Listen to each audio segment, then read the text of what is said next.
Guys ওই ভিডিওটা তুই মদ ফার্স্ট থেকে খাইতেছ? লাস্ট পর্যন্ত দেখুন, না অনেক ভাই মজা আমি তো পাবেন। মদ খাই ভিডিওটি না। ভালো লাগলে সাবস্ক্রাইব করবেন, ধন্যবাদ। আবার মিছা কথা কয় তুই বাপের স্বপ্নটা নষ্ট করে দিতাছ জানতে।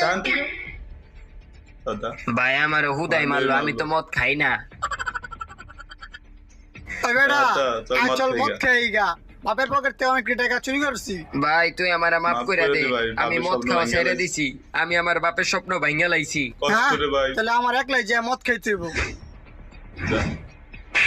আমি আমার বাপের স্বপ্ন ভাঙা লাইছি, যাই গিয়া ভাইয়ের কাছে ক্ষমা চাইগা। ক্ষমা চাওগা দেখো ভাই কি বলে এই জায়গায় দেখেন বাবার স্বপ্ন ভাঙ্গিয়ে দিছে ভাইয়া তুমি আমারে মাফ করে দাও, আমি আমার বাপের স্বপ্ন ভাঙা লাইছি। না আমি তোরে মাফ করতে পারতাম না। আচ্ছা ভাইয়া, বাপের স্বপ্নটা কি আছিল যেটা আমি ভাঙা লাইছি? আমাগো বাপের স্বপ্ন ছিল যে আমরা পরিবারের সবাই মিলে একসাথে মদ খামু, কিন্তু তুই একলা গিয়া মদ খায় বাপের স্বপ্নটা ভাঙ্গা দিছ।